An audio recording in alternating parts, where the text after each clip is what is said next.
Diqqat, diqqat, shoshilinch xabar.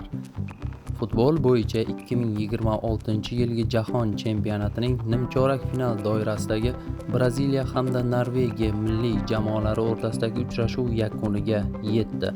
Qiziqarli va keskin kurashlar ostida o'tgan bahsda Yevropa qit'asi vakillari g'alaba qozonib, chorak final yo'llanmasiga qo'lga kiritdi. O'yinning asosiy qahramoniga aylangan Norvegiya milliy jamoasi hujumchisi Erling Haaland uchrashuv oxirida o'z nomiga dubl rasmiylashtirdi.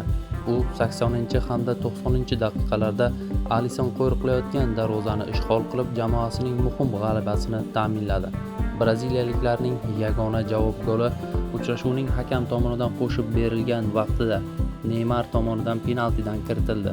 E'tiborlisi, o'yinning 67-daqiqasida zaxiradan maydonga tushgan Neymar yakunda jamoasini mag'lubiyatdan qutqara olmadi. Bahsning 14-daqiqasida braziliyalik yarim himoyachi Bruno Gimaresh ham 11 metrlik jarima zarbasidan unumli foydalana olmagan edi.